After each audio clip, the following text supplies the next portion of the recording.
swerve, burp, shake, dance, slurp, burp, break, dance, burp, swerve, shake, dance, slurp, burp, break, dance, swerve, earthquake.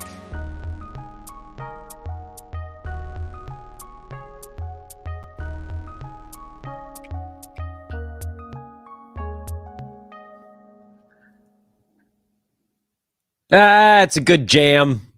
That's a good jam. I am not sick of that jam yet.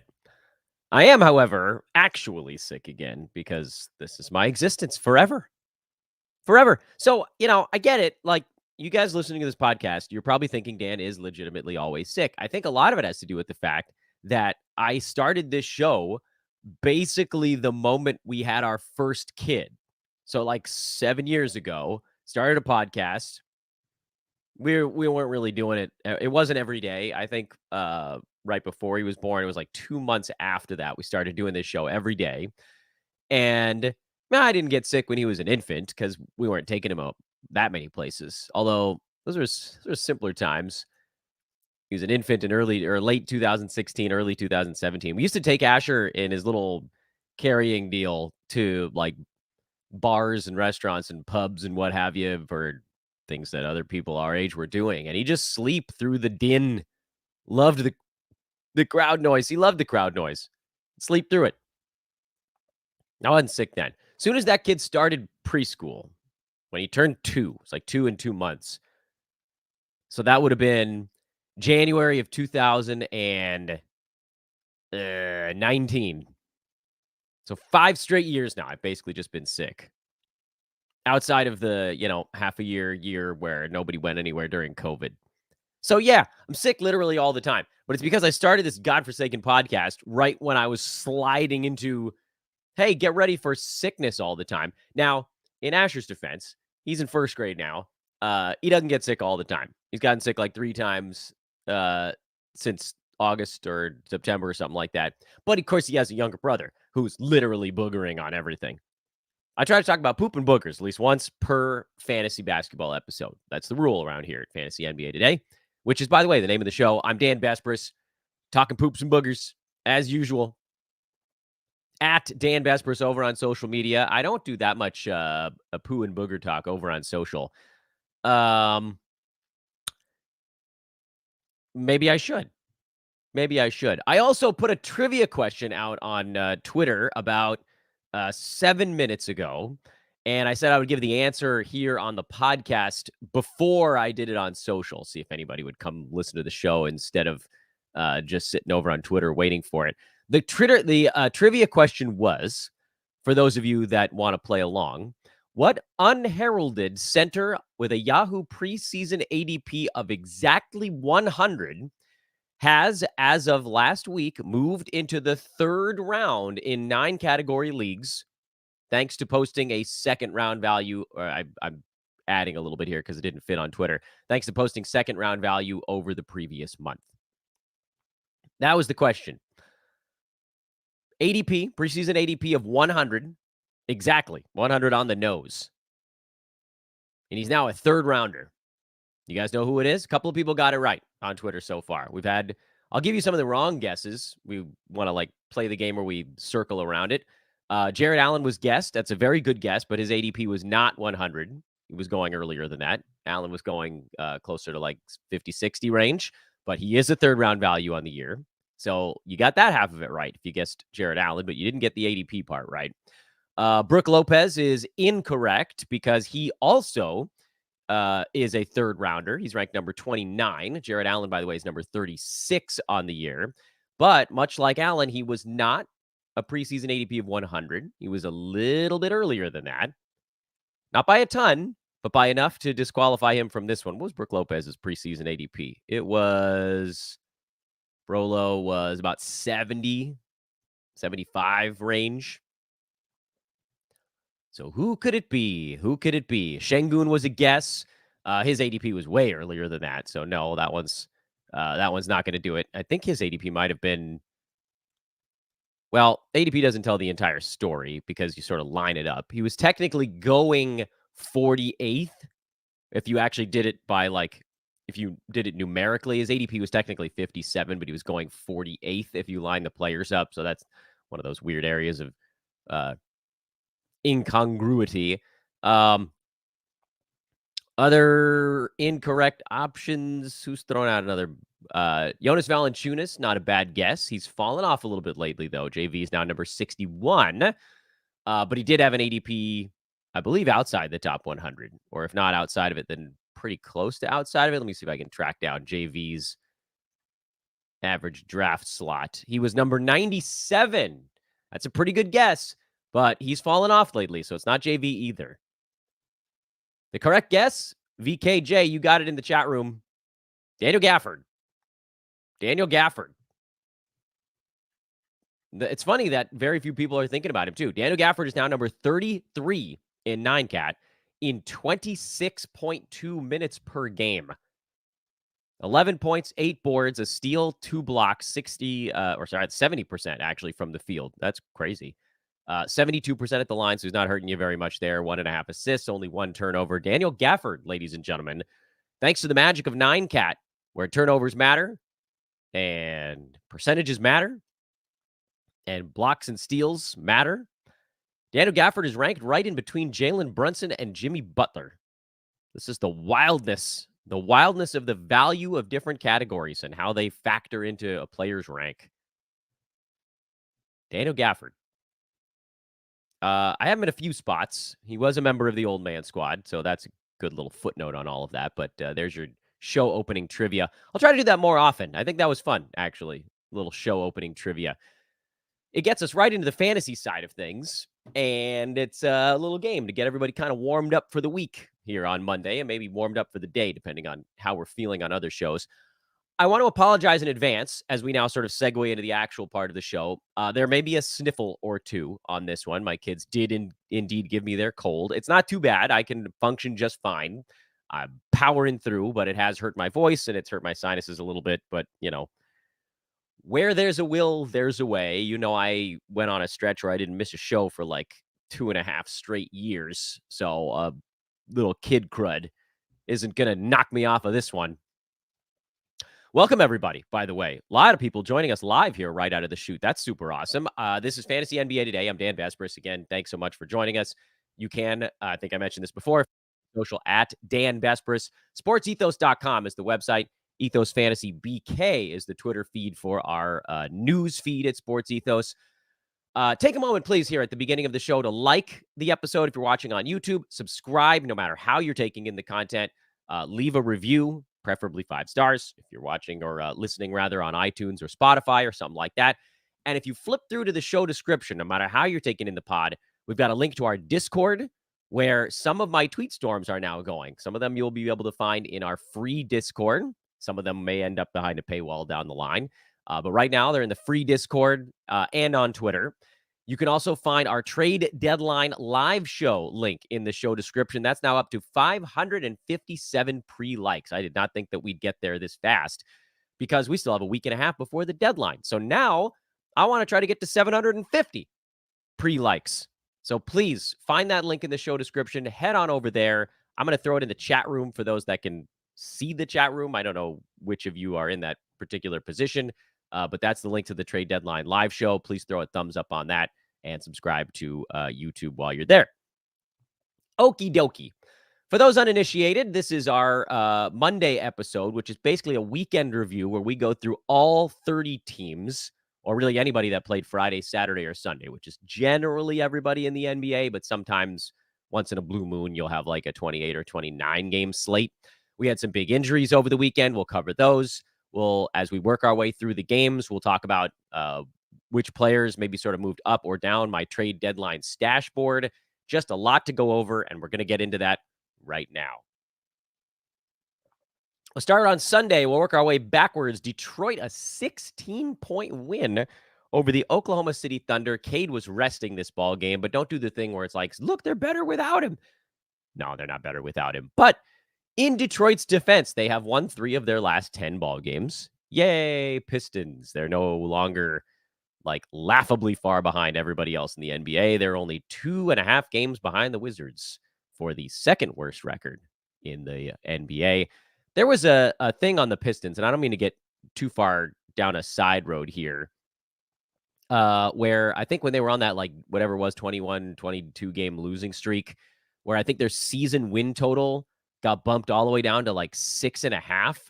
And we all should have just bet every cent we had on the over, because once you fall that far behind everyone, you have no reason to tank at the end of the season. And at some point, you're going to play other tanking teams, and you're going to get gifted wins because it won't matter. Now, this one wasn't that. Also, NBA teams are just, no matter how bad they are, they're not a 6.5 win pace. Anywho, nothing to take away on the Thunder side. As far as Detroit goes, Jalen Duren, 2020 game.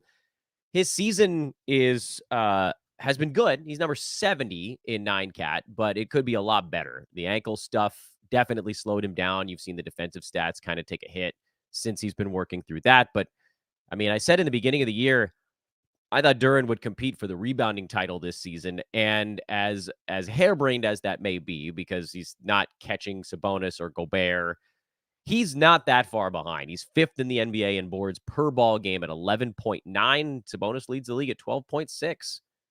Jalen Duren is going to have a shot at some point in his career to lead the league in rebounding. I feel pretty confident in that.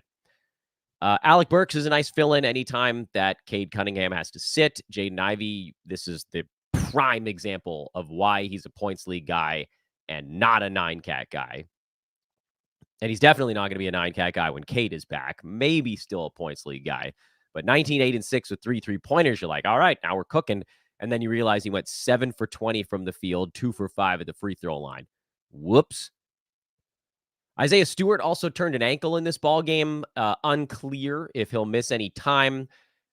Previously, we've seen Asser Thompson get a little bit more run when Stewart was out. He didn't pick up the bonus minutes in this particular ball game. They gave a little bit more to just sort of a smattering. You might see Kevin Knox get the start. Keep an eye on that. If Thompson gets a start for Detroit in their next ball game, I might consider throwing him into a lineup, but it also didn't seem like it was that huge, that critical of an ankle tweak. So we're probably talking about 1, 2, 3 games, something like that. Not sure it's worth it. The only argument you would make on Thompson as a pickup here is to say, okay, well, if it gets us a couple games in and it gets us close to the trade deadline and maybe he gets to do more stuff on the other side of that, that's your kind of gap bridging idea. But otherwise, I don't think we need to read too much into the Stewart thing. Indiana beat Memphis 116-110. GG Jackson had 18 points. When he's hot, he can be fine. To me, he's not trustworthy enough on the game-to-game. Same story for David Roddy, whose fantasy game is relatively limited. He doesn't do much besides hit 3-pointers. And I mean, I know he had a steal and a block in this one, but that's sort of uncommon. You guys know where I'm at with the Grizzlies. But quickly to recap it, Vince Williams is a play. Obviously, Jaren Jackson Jr., we don't need to talk about that. When Luke Kennard is healthy, he's a play. With Kennard out, John Conchar is actually a solid roto-type guy. Punt points kind of build dude for head-to-head, but he'll do enough, even in 9-cat, I would think, here, while getting 30 minutes with no Kennard, because he is effectively the point guard of this team right now. And that's good. That means assists. We know he can rebound from the guard position. We know he can get steals and blocks from the guard position. And he's probably going to do it on a decent percentage. Remember, there was a run last year when the Grizzlies had a few guys out in the backcourt. Conchar was like a top 80 guy for a month.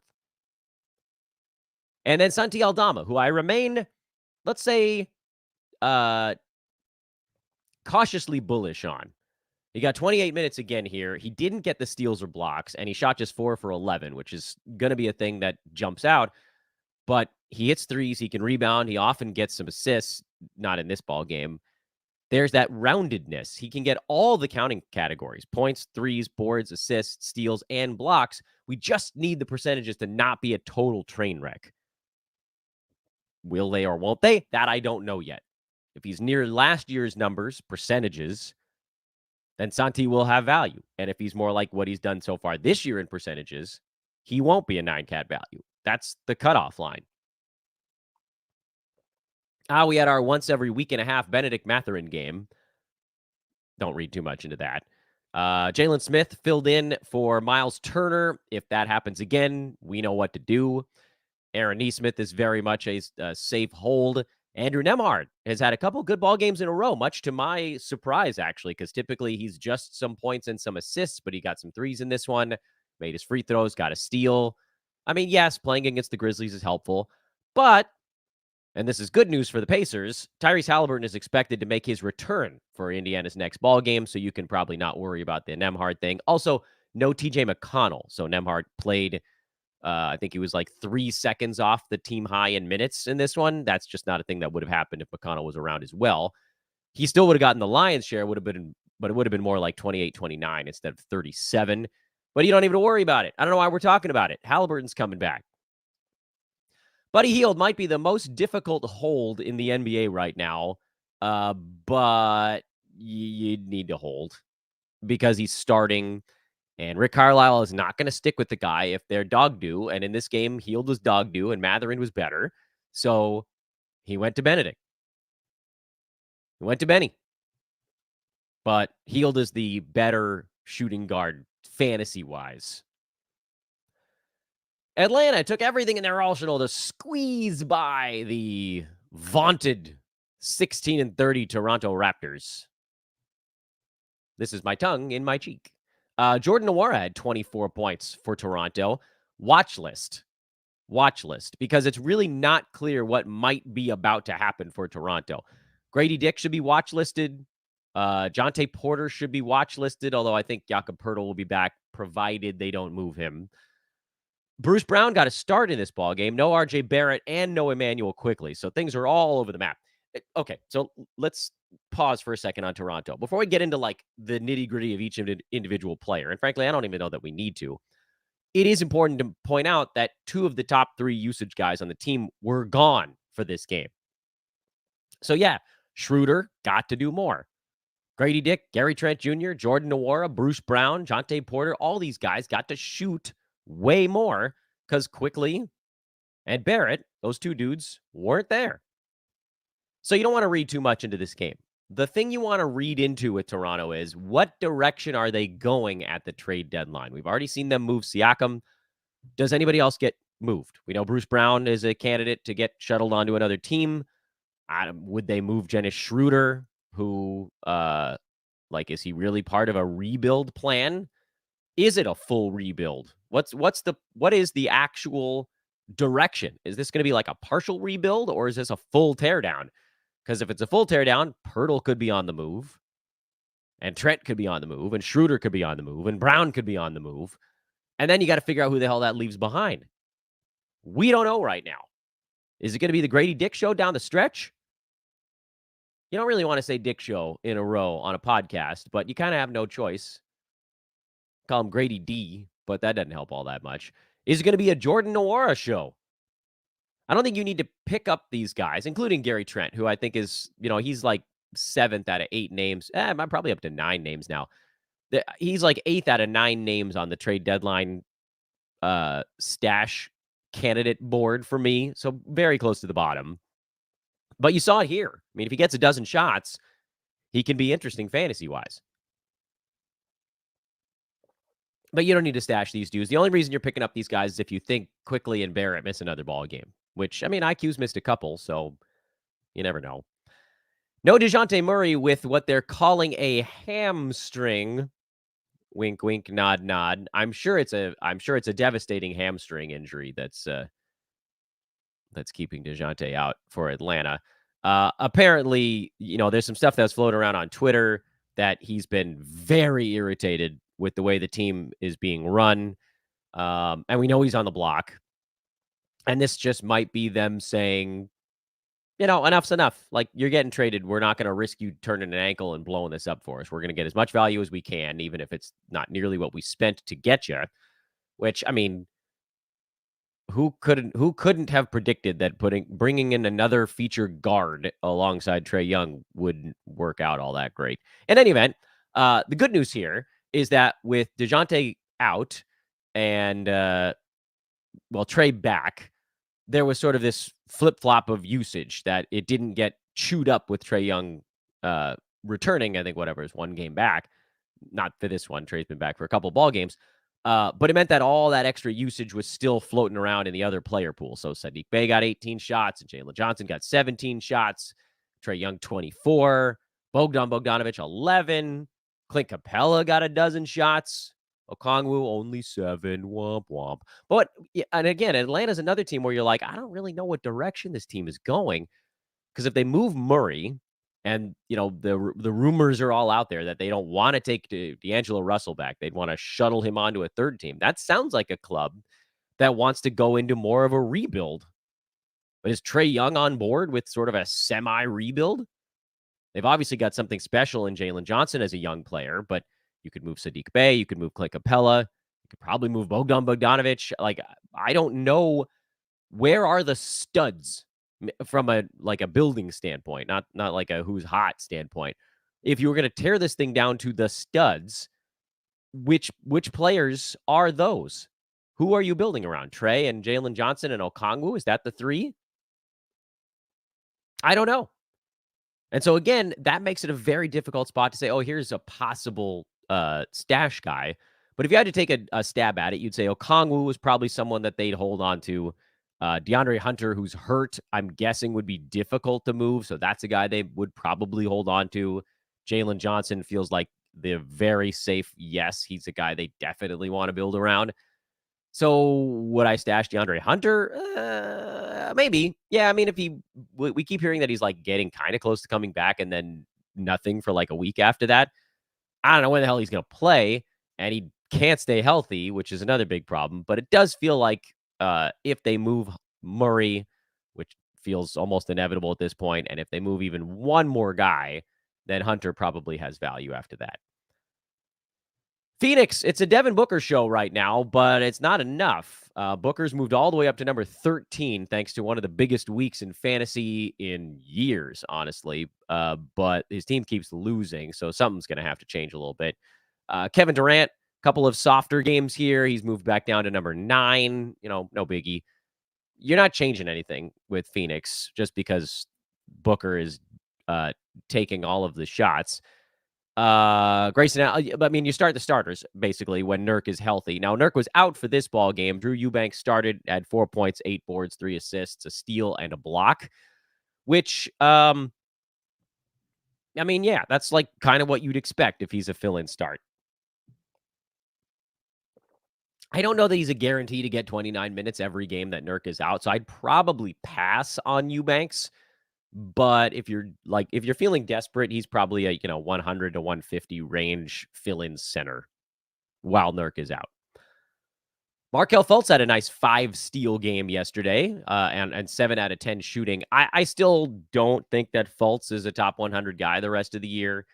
There are too many ball handlers on that club. If you're a starting point guard that is averaging 4 assists a ball game, which Fultz is at 3.6.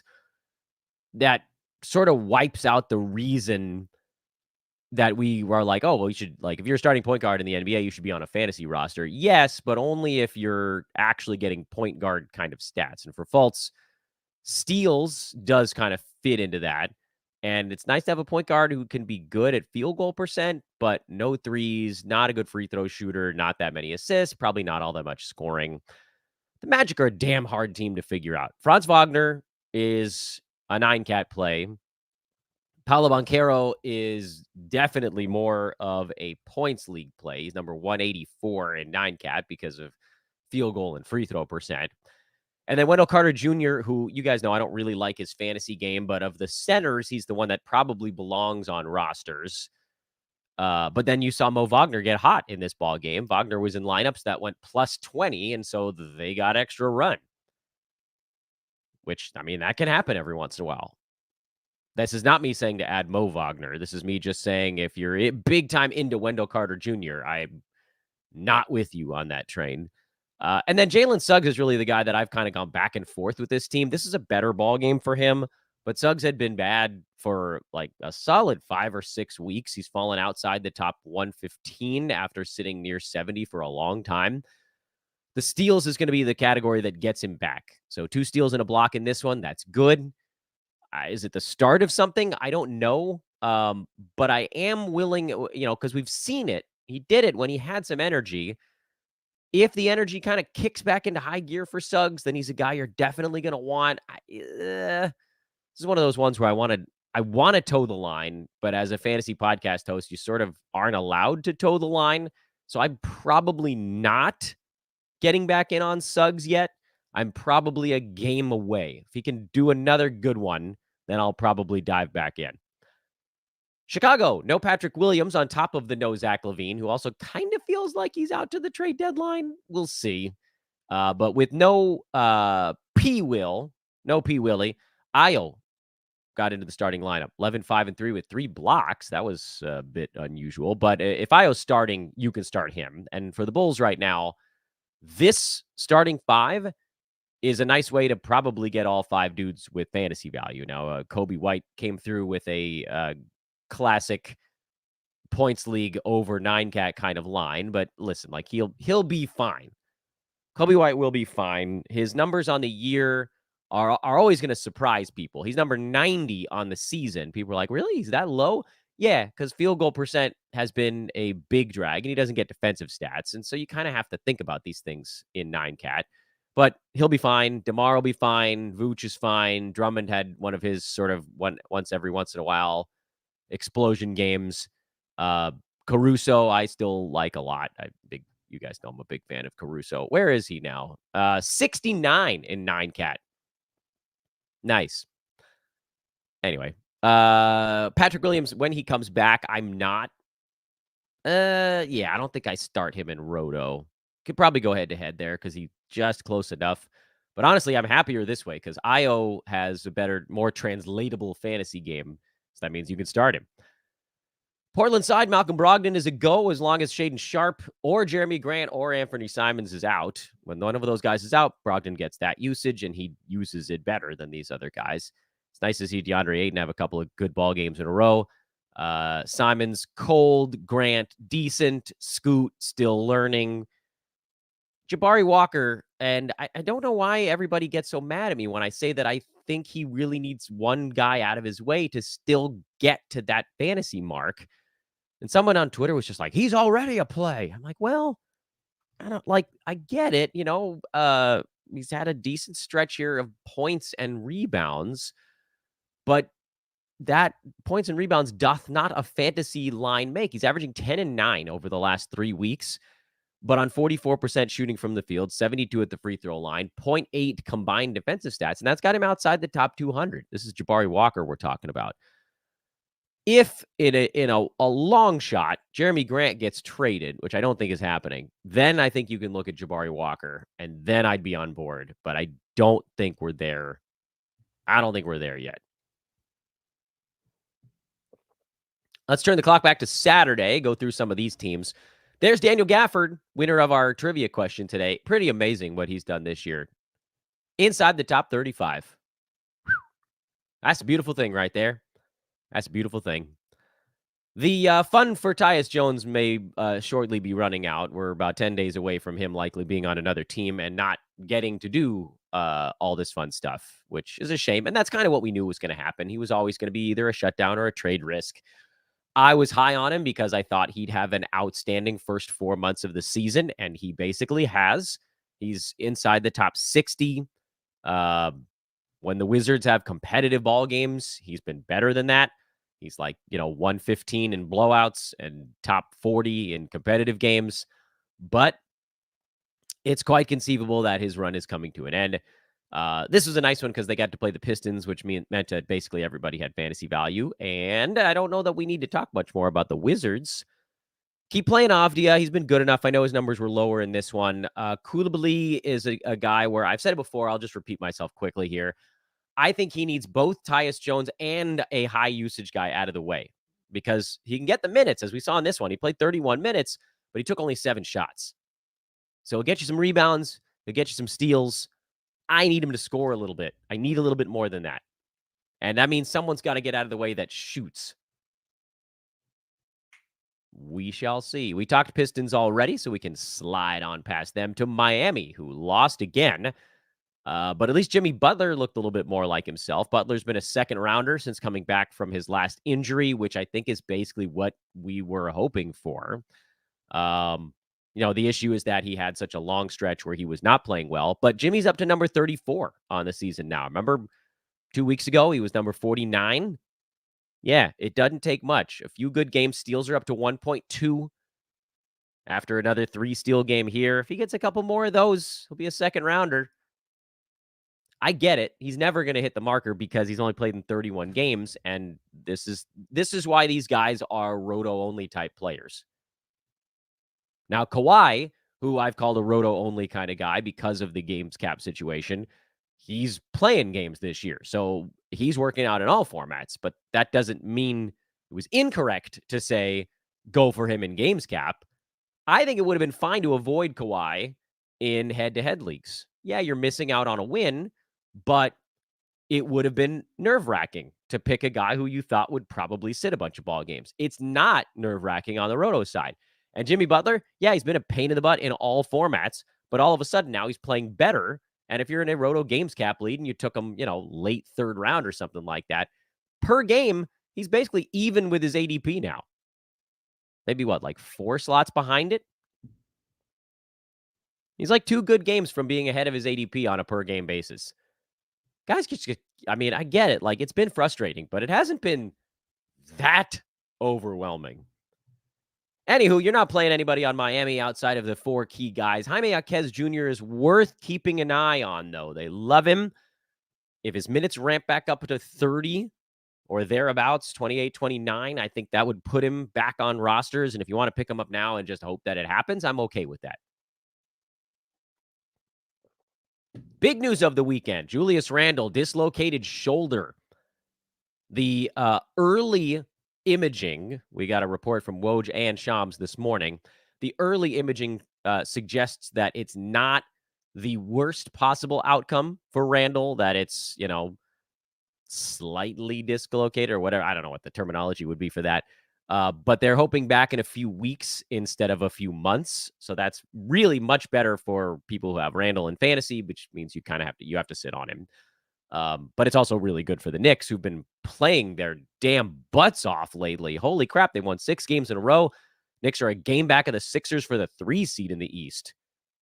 They have been storming the roost.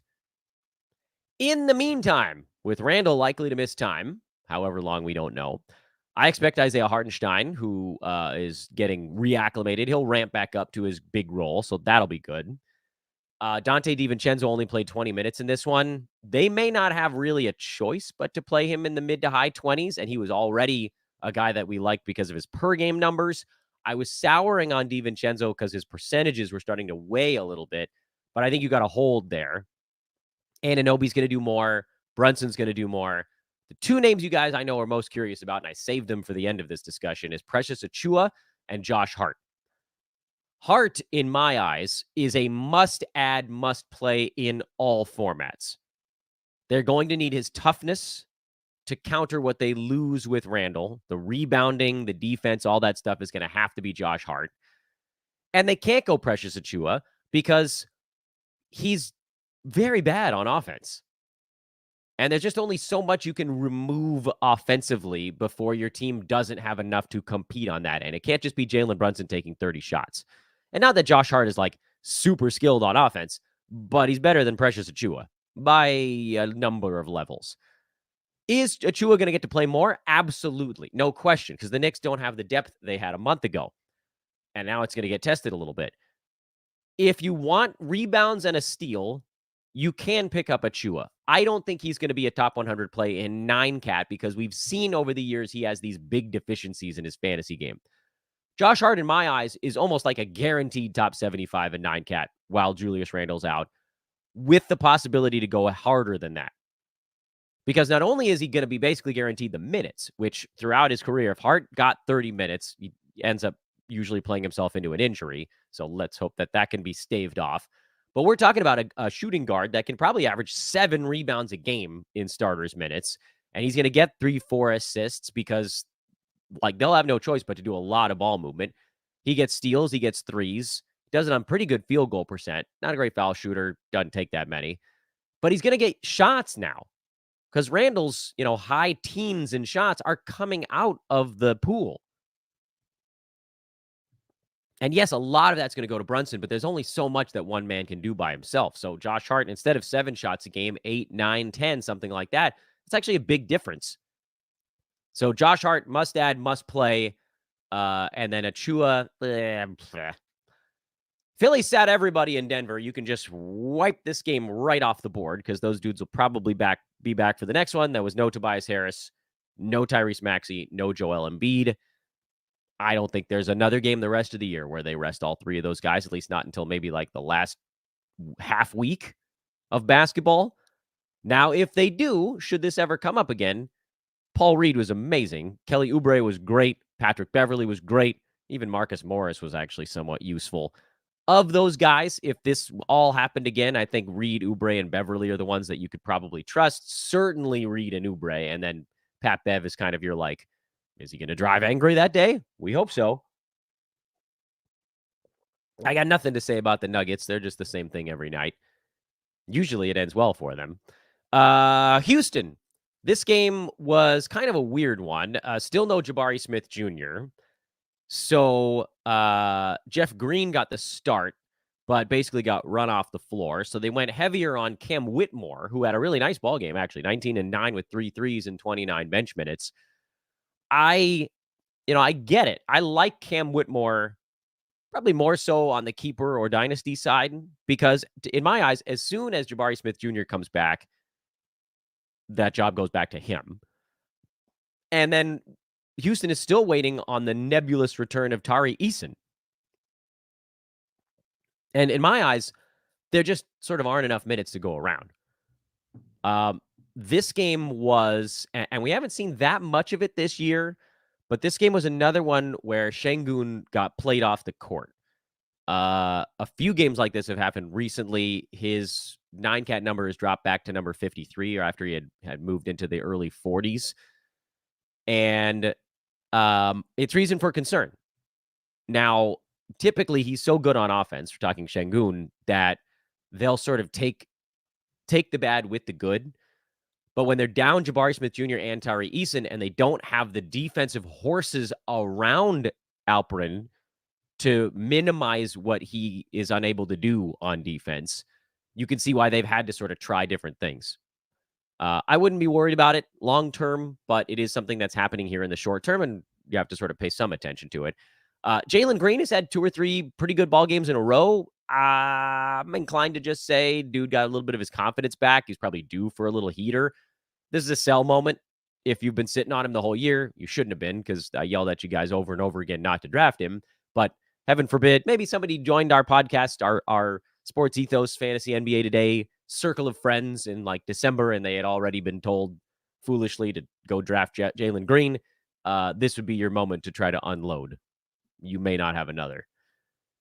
Dorian Finney-Smith was midway through having his best ball game in 2 months, and he turned an ankle for Brooklyn. We know he's actually on the trade block, so we'll see what happens there.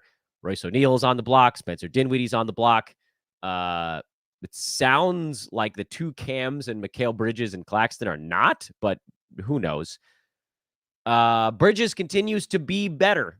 Thank the good Lord for that. He's got a long way to go, though, but at least he's now up to into the 70s on the season after sitting outside the top 100 2 weeks ago. So that's progress, man. We'll take them baby steps. Cam Thomas got a start and was amazing. This is probably a sell moment for him as well, and here's why. Okay, wait. Let me walk that back a tiny bit because there's a lot going on with Brooklyn right now. First of all, the biggest story with the Nets is not that Dorian Finney-Smith went out. It's that Ben Simmons is probable for Brooklyn's next ball game, which is that tonight? I think it's tonight. Yeah, they're hosting the Jazz in like 7 hours. What the hell do we do there is question number 1.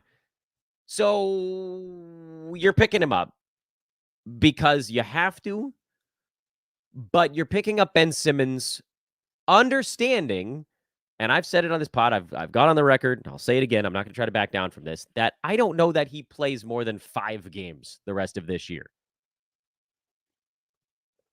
If he's truly healthy, I will be happy for him. I am not rooting for him to be back out after 5 games again. I just, we've seen it. And you know me, I'm the prove it fantasy analyst, and I'm okay with kind of being that prove it fuddy-duddy in the fantasy community. It's an image that I've cultivated for many, many years now. But again, like let's say he actually comes through and plays for a while, then you want to see what he can do. He was not a top 109 cat guy before going down earlier this year, despite playing 32 minutes a game. He was at 6.5 points, 11 rebounds, 6.5 assists. All, rebounds and assists are nice, but the steals and blocks are way down from where he was at, peak Ben Simmons. That he just doesn't have that in his body anymore. He's a terrible foul shooter, has been throughout his career. Field goal percent is a positive, but he doesn't shoot ever. So you're basically relying on league average blocks. Hopefully he would get up to league average in steals if you sort of gave him enough time and can stay healthy. Slight positive in field goal percent, brutal negative in free throw percent. And then, you get small wins. You get a win in assists and you get a win in rebounds. So you're looking at me like, okay, can you be Draymond Green on a medium day? Maybe. Last year he was at 7 points, 6 boards, 6 assists, but at least he was at 1.3 steals, and that got him a little closer to fantasy value. But, again, this is a guy who's played 6 games this year, and, he played about half of last season with big gaps in the middle. He didn't play an entire year before that. I just don't believe he's going to stay healthy. I don't believe that his body can withstand the punishment of a regular NBA season.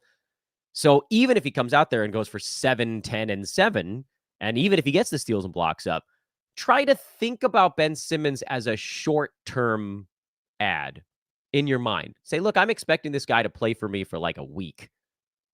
Call it a short-term ad. And if you get anything beyond that, cool. Also, they're not going to ramp his minutes up super fast. He's not going to come out and play 31 minutes this first game. So if you're picking him up, which I think you probably should, understand you might be waiting through the trade deadline or longer to actually see him get into the high 20s, early low 30s in minutes. If ever. We might end up parting with him if he never hits that mark. No Cam Johnson in this game also, worth pointing out. So that opened up more for Cam Thomas because those guys have now started splitting minutes, which is extremely annoying.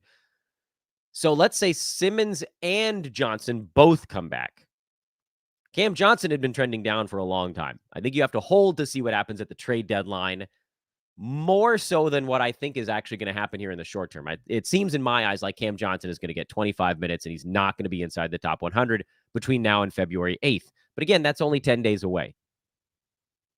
So I think we can call him a very a really interesting deadline stash, because if, say, Dorian Finney-Smith and or Royce O'Neal gets out of the way, and let's say Ben Simmons lasts a week, 2 weeks, and has to go back down, suddenly you've got all these extra minutes floating around at small forward, power forward, and it's going to have to be Johnson at that point. I also think Dennis Smith Jr. is someone to keep an eye on. He's a possible trade deadline stash, or you can just wait, and if you see the name Dinwiddie appear on your screen on trade deadline morning, you just, auto add Dennis Smith before you even read the rest of the tweet. That, in my eyes, is kind of the only way to play the Nets right now. So you hold Johnson through the deadline, keep Dennis Smith Jr. like an ad window and a tab open on your browser with Dennis Smith Jr. as an ad, and then watch the feed all day long. And Cam Thomas, who I was like, well, is this a sell moment? Yes, it's a sell moment, but also he's another one I think you should probably hold through the deadline, because, again, if they move Dinwiddie and Dorian Finney-Smith or something like that, and Cam Thomas gets to start again, however he gets into that starting 5, and he starts taking 20, 22 shots a ball game, he can be, first of all, he'd be a big win in points leagues, and he probably would squeeze inside the top 109 cat. You sort of overwhelm the bad stuff with the good stuff. But that doesn't change the fact that 37 points here is a sell moment for him. It can be two things at the same time. I'm talking a lot today. Utah over Charlotte. John Collins has actually had 2 good ball games in a row. I had dropped him. I think it's safe to say you can add to see where this goes.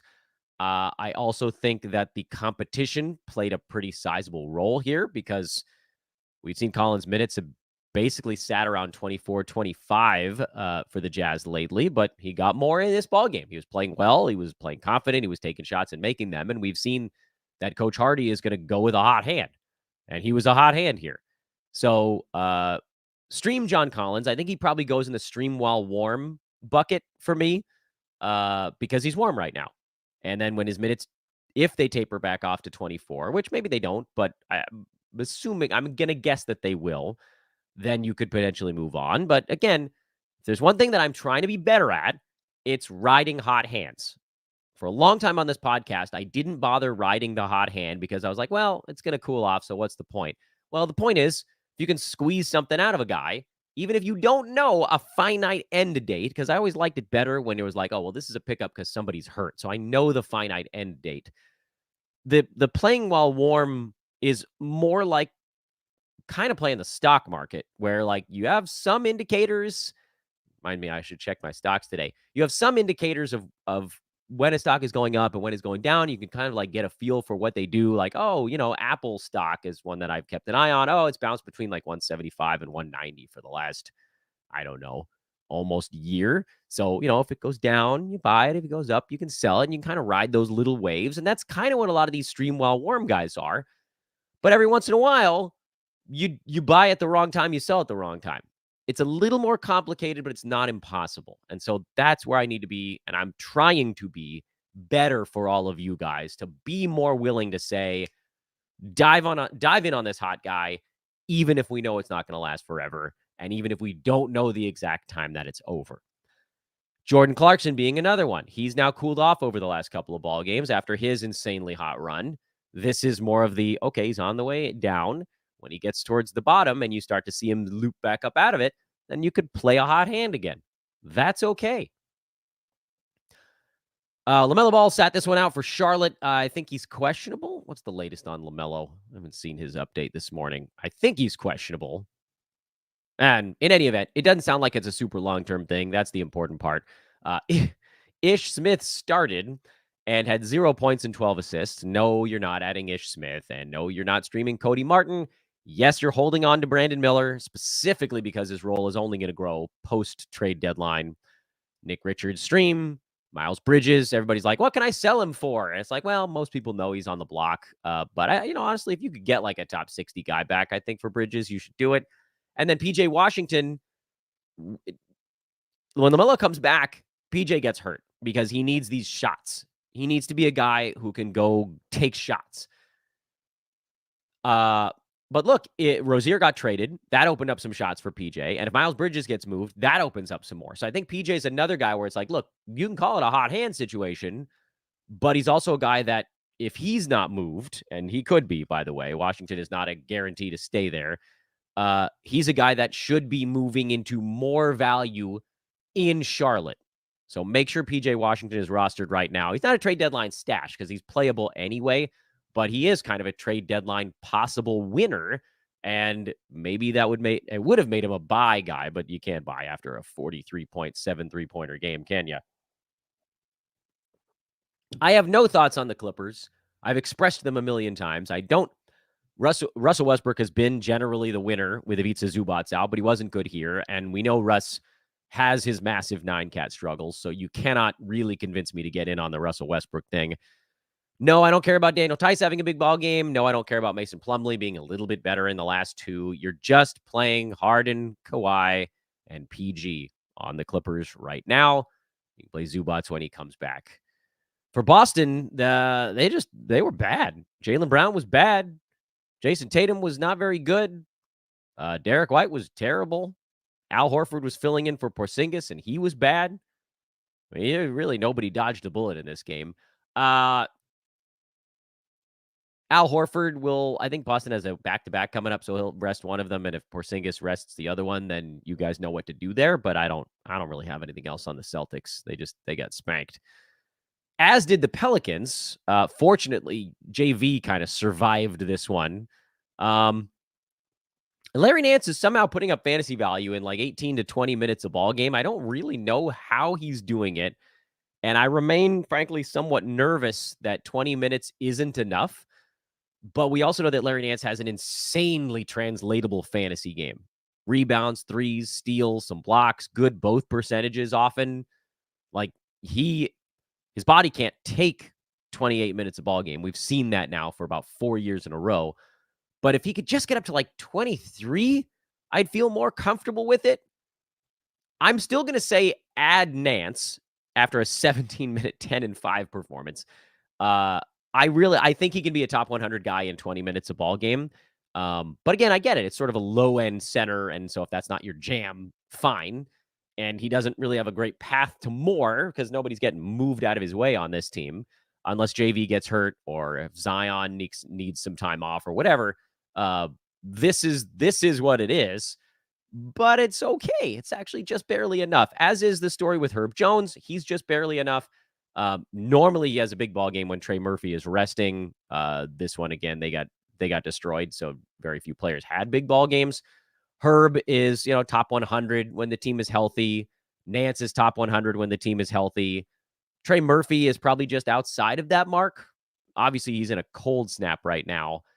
You could make an argument to hold all three of those guys, but with Trey taking back-to-backs off, I don't think that Murphy needs to be held on the head-to-head side. He's probably more trouble than he's worth. If I was ranking them, I would want Nance, then Herb, then Trey. I don't know if any of them is like, you must roster them. I don't think they're difference makers, but I do think Nance has at least the safest fantasy game when the team is fully healthy. I have no thoughts on the Milwaukee Bucks. They have a new coach, and we'll see how it develops. Spurs beat the Timberwolves, so both of the top teams in the West had an oopsies game over the weekend. Thunder and Wolves lost to some bottom feeders. That has now brought, believe it or not, the Clippers and the Nuggets are within a game of the top seed in the Western Conference now. And this is the Mike Conley effect. He's dealing with a sore hamstring. He had a flu last week. Conley's missed a few games lately, and the Wolves have been totally unfocused. Like, the need for a backup point guard on that team could not be possibly more evident than with Conley just missing a couple of games and the Wolves falling apart at the damn seams. I have other fantasy notes on them. I'm not starting Nickeil Alexander-Walker even when he fills in. It's not consistent enough, other than, good Lord, is Mike Conley actually the MVP of the NBA this year? Because that team went from world beater to crap with him out. Wemby's minutes cap is being raised, and he might play in some back-to-backs going forward. It sounds like that's on the docket. That is amazing news for a guy who's figured out the NBA a lot faster than I expected. I thought he'd be like in the low 40s in field goal percent. He's at 46.5 now. He's a wonder and a marvel of modern science. So enjoy it. You're getting the Wemby action about a month and a half sooner than I thought. Because I figured he'd finish the season on more of kind of like a flourish when a lot of teams kind of stop competing, but he's making the adjustments on the fly. Really impressive from Wemby. Trey Jones is a hold. Vassell is a hold. Jeremy Sohan, we knew he would ebb and flow. He had been in a really hot run.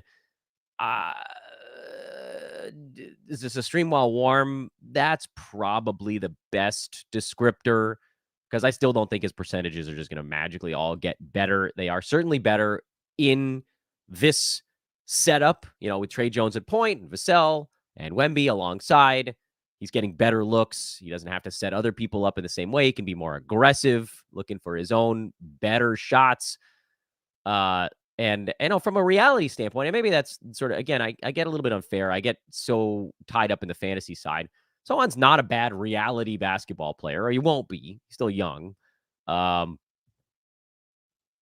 he can get you some points and some boards and some assists and some steals and some blocks, and you like all that stuff. But the percentages really do still have a ways to go. And that's why I can't fully get over the hump with him as like, oh, yeah, rest of season. I don't think rest of season. But again, stream while warm, that's okay. Just be ready if the bottom falls out. Lakers and Warriors, that was absolutely the game of the weekend. Double overtime. Lakers winners 145-144. LeBron, AD, D'Lo, Reeves, and now Jared Vanderbilt. interesting little note on the Lakers. Vanderbilt is another ad from the weekend, in addition to Josh Hart. And I know some of these Hart's on some rosters already, but Vando wasn't really. He's had a couple better ball games lately. Did tweak an ankle in this one. I don't think he's on the Lakers injury report, which is a good sign, but, keep one eye on that. But his energy is back. He's got his sea legs again, and he's able to finish better. That was a huge issue for him coming back earlier this year. His rebounding has been way better. The steals are way better. I think there's just a lot to like. There are going to be games now where Taurean Prince comes out and hits a couple of three-pointers, or if Cam Reddish comes back and he's playing better, where Vanderbilt won't get as many minutes. 41 in here, a lot of that was because of the double overtime, because the Lakers were so much better with him on the court. There will be games where he's not the right answer at that spot. So be ready for those. But by and large, I think he's now convinced the players want him out there.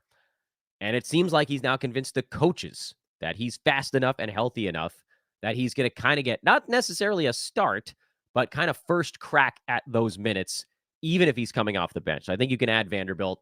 And then as the Warriors go, they went to this new look starting five: Draymond, Kuminga, Wiggins, Clay, and Steph. And again, everybody's numbers were hugely inflated in a double overtime game. And I still don't trust Andrew Wiggins as far as I can toss him.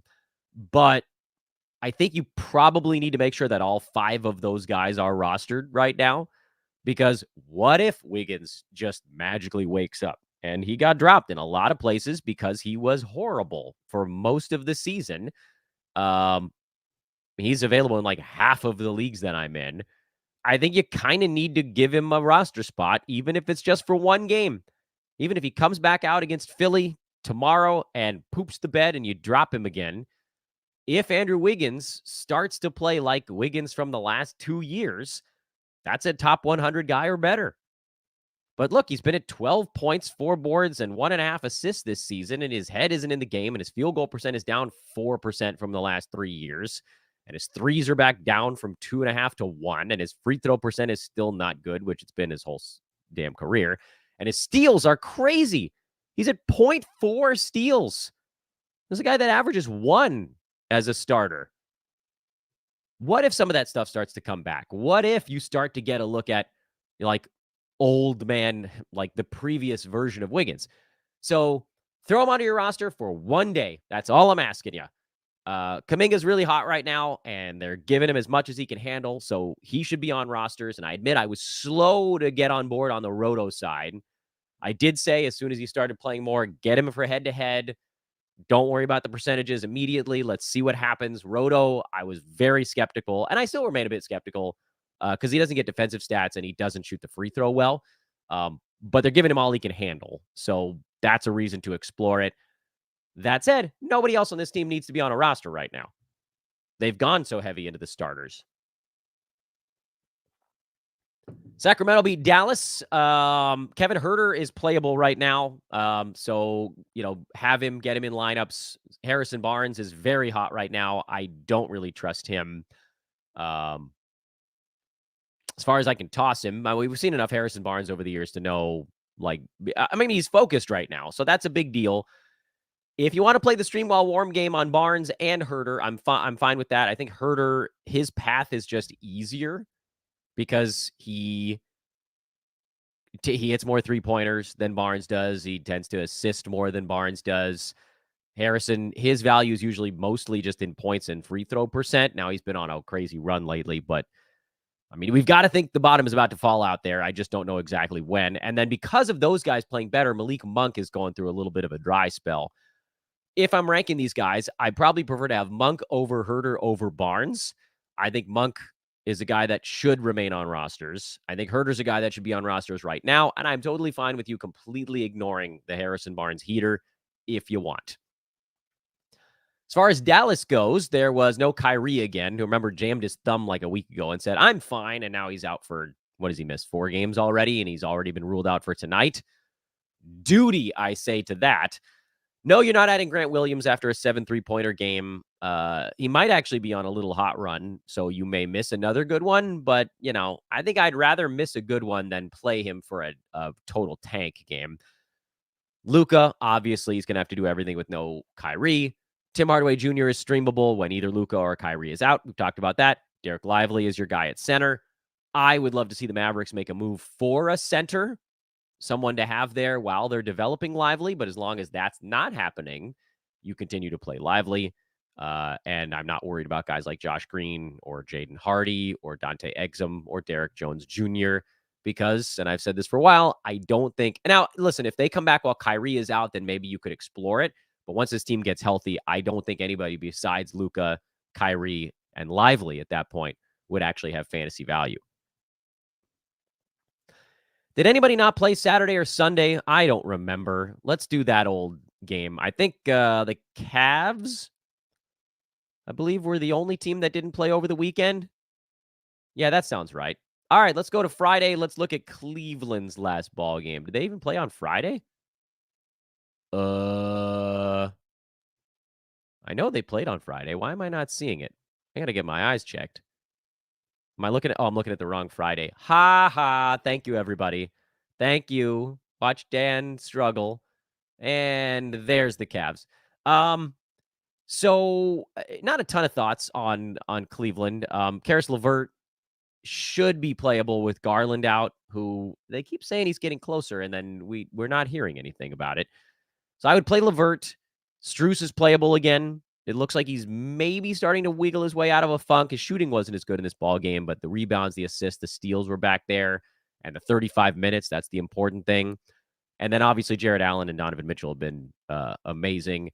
Sam Merrill, the cool-off, you knew it was coming. You knew it was coming. No way that dude was just going to hit 4 3-pointers a game forever. You knew it. So Jared Allen, Donovan Mitchell, Strus, and probably LeVert are the guys you're playing on the Cavs right now.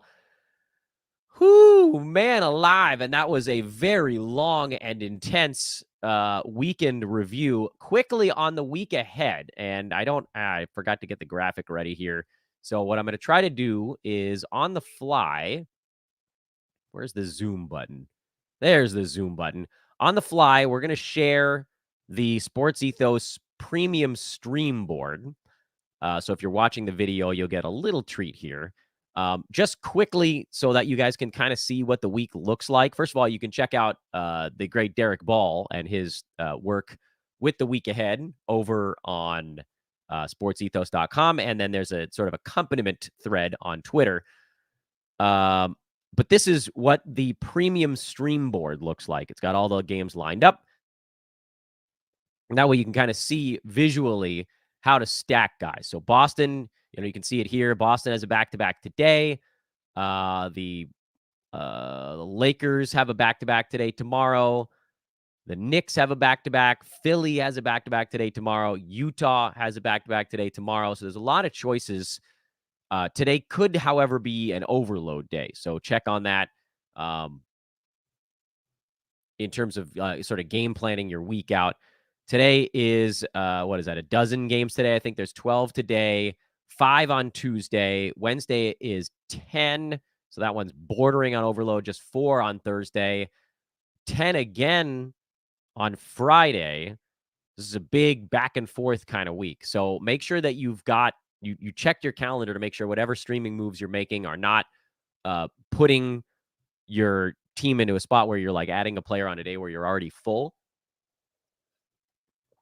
So what you should probably be looking at is who goes on Tuesday and Thursday. That's a nice spot to be in. Here's the 30th and February 1st. So Boston is Tuesday, Thursday. Indiana, the Lakers are Tuesday, Thursday. The Knicks, the Sixers, some of the teams we just talked about, and the Jazz. So a lot of these teams that go 3 times in the first 4 days of the week. That's where you should be looking to start the week. And then once you get through Thursday, then you just want to make sure you get anybody that has 2 games the rest of the way. So it's really more about which teams to avoid during that stretch. And this is such a wonderful tool on our website. I'm just giving you a snippet of it on your screen right now. But if you guys get a Fantasy Pass, you guys get this full Excel file to download. Fantasy Pass is month to month these days. Strongly recommend using that for some of your stuff. Oh, boy. A lot of you guys ended up tuning in for this thing, and I forgot to take a moment in the middle of the show to remind you all to please follow me on Twitter, @DanBesbris. Check out our buddies over at manscaped.com. Promo code there is Ethos20. Ethos20 to get 20% off your order at manscaped.com. I am holding the Handyman. This is the box it comes in. It's lovely. Right next to my shoulder here. This is the actual electric razor. It's not a sideburn trimmer. This is what I use on my cheeks. This is what I use on like strays. You guys probably have stray hairs, right? My dad, may he rest in peace, used to call them the out of bounds markers. When you got a hair that's just like way off in the distance, got to knock that one out, man, or it's a 2-stroke penalty. This is a real electric razor, and it's so fast and easy to use, and I just pop it out, both cheeks, donezo. I've got all the other stuff in the next room over in the bathroom. That's the actual trimmers, but it's so good there, man. You got to check it out. Again, promo code at Manscaped is Ethos20, Ethos20. That'll get you 20% off and free shipping on your order. Again, I will ask you, please, if you haven't done it yet, roll on over to our trade deadline live coverage page and pop a thumbs up on that bad boy. Throw the link on the screen. It's in the chat room. It's in the show description. We were at 557 when I started the show. We're at 558 now. So one of you guys went over and hit the thumbs up. I hope one more of you will do it because we've got like 150 of you watching live right now, and usually well over 1,000 on YouTube after the fact, and multiple thousands on the other podcast channels. Someone please go and do it. Like, I love that we're at 558, but I know how many of you follow me on Twitter and on pods, and it's a lot more than 558. So please go do that. It's going to be one of our best shows ever. I'm so excited. It's 5 hours of coverage Thursday the 8th, starting at 7:30 a.m., and I cannot wait to see you guys over there on that trade deadline page. So again, thank you for listening every day, today and every day. I am at Dan Vespers on social. If you're watching on Twitter, awesome. Make sure you hit the follow button. We got lots to do over on social the rest of today. I'm hoping to get a buy low show out this afternoon. Cross your fingers. It's going to come down to how much time we got. Until then, I will see you guys on social. Thanks for watching. Hugs and kisses. Bye-bye for now.